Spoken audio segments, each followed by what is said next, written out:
Welcome back everyone, Jurassic Man here, and today I'm going to be reviewing the standard Battle Droid figure that we usually get whenever there is a certain line coming out, or vintage collection, or the original release of them. So, let's get right to them. What we have here are 3 B2 Battle Droids. That is their name. Well, actually, to be more exact, I think this one is an OM Battle Droid, but yeah, you can look into more of that if you want to look about it. But there's actually two models of Battle Droids. But first, let's get right to the one that first released. Nope. Had that all planned out. So this is the one that first came out in episode 1. This of course is not the first one, as that technically is the first one, but this is the first standard one I could actually walk. Or stand, as a matter of fact. Now he doesn't want to stand right now, but he did stand earlier. Now the first B1 Battle Droid to be released in the toy line came in 1999 or 98, depending on how you like to look at it. But this is the first basic ones we got in the entire line. Now the figure and sculpt itself is pretty okay. It's very reminiscent to the one we see in the movie. I actually do love the Battle Droid's design. That is very iconically look, and it's one of the more iconic pieces in the prequel trilogy. Now I have seen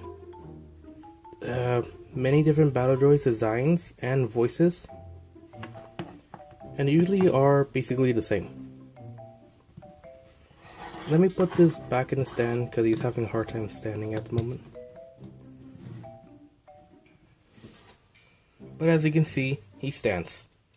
Now this one did, like I said, this one did came out in the first episode 1 line, and it has this comm chip. And if you look at the comm chip, it has the Battle Droid's face on it. Now what you do with that comm chip is that you would get a small, it's like a little wrist machine where you would go over it and make blaster sounds and blast noises and talks and phrases from the movie. Now I haven't heard the Battle Droids version of it since I don't have a comm chip or a ComTech, but I have known what these guys sound like in the first movie, and if you notice that in every movie they all sound different. The one Battle Droid voices we know the best are those from the Clone Wars series. Now because that stuck out the most, we got that the most. Now I do like the Clone Wars Battle Droid voices. I kind of like the original one because it sounds more robotic and more true. If you look at the packaging, you can see that it did came with all of its accessories, so this is the whole thing. The only thing I'm missing is the little card that would come with it. But I'm not a big collector with cards. And yeah, it came with many releases for the original one. There is a slash version, there's a blast version, a more dirty version, and an OM5 version, or OM, sorry. I was watching I don't know, I love the Battle Droids. I like to watch some of the funny moments videos. They are kind of funny in more parts. I'm the only one that actually find them entertaining. My brother doesn't like them. He likes like more serious part of Star Wars. I kind of like the more, well, I do like most of the Star Wars history. I just kind of like the funny ones. I know, I'm not a true Star Wars fan. I'm more of a Jurassic. But I do love Star Wars as a general. If you like something, you like it. Don't tell anyone otherwise. So like I said, this is the standard version. It came with this mini articulation. Has 2 articulations on the shoulder, 2 on the joints.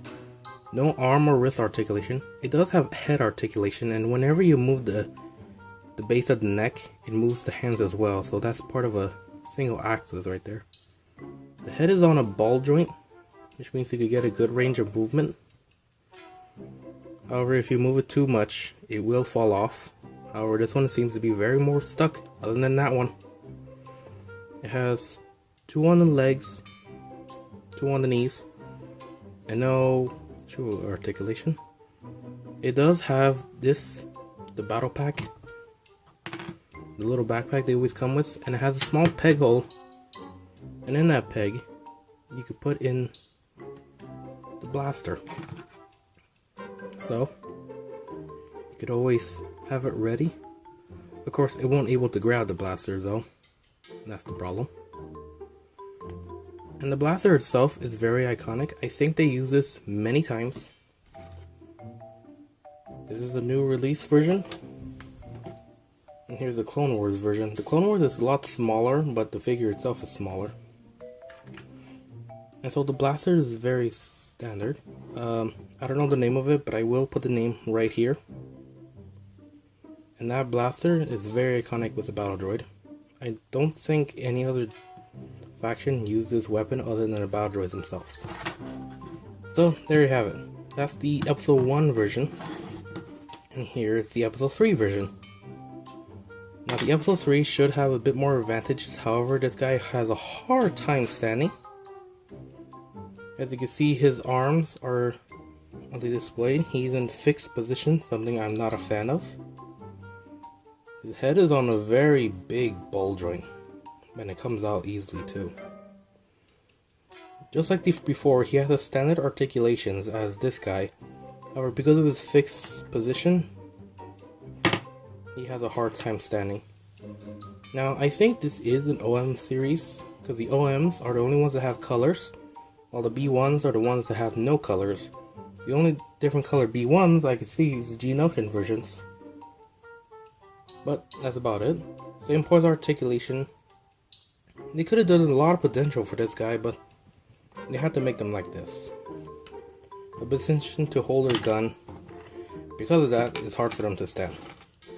It looks like he came with his backpack, but he didn't have it, so that's a bummer. He also has neck articulation as well, and because of that, he doesn't move his arms anymore. It must be a different axis now. Now let's get to the Clone Wars version. This came out in 2008 when the Clone Wars was in the beginning of its hype. Now this one does have a lot of improvements. Like for once, it can stand. It's very skinny instead of this bulky look the first one came out in. And he does have articulations, much better. His arms can extend out this far and this in. Same points of articulation on the shoulders and the elbows. He doesn't have the base of the neck articulation, but he does have head articulation, which is kind of a bad bummer, because now he looks very straight on like this. And he only has one leg articulation, and that's by the hips. His knees don't bend, but that's kind of a good thing because then it puts the strain and force. He does have trouble standing, I know that. His legs could go in like that, so he can separate them and have him in a walking position, or somewhat walking position. And his gun, it doesn't go in the pack like the first one, but it does go in his arm very nicely. And you can put this part right here on the arm. It looks like he's holding it. Not very well, or very accurate to how he is in the movie or in the show, but he holds it. So that's my review for every generation of the Battle Droids. There are more out there and more different ones, but this is all I have. Now the Battle Droids are one of my favorite, and I don't want to make a whole video dedicated on this guy, but they do have a superior version, which is the B1 Battle Droid, or B2 I mean. And a B2, instead of having a gun in his hand, he has a gun in his hand, literally. Now he doesn't have that much articulation, but he does have the very same ones that of the original Battle Droids. Though he does have a hard time standing. Right now he's perfectly standing, but I think I counteract the weight with putting the arm right here. Because if we do it like that, I don't know, he still stands. I like to have these two in, but I also like to have this one in because it feels more right and accurate. There we go. See? And now with the Droideka, I have all three of them. Of course, I'm still looking for other figures and maybe even the vehicles. I do have one vehicle, and I'll save that for next week. So, hope you guys liked the review. Remember to like and comment and subscribe. And I'll see you guys next time. Let the battle begin.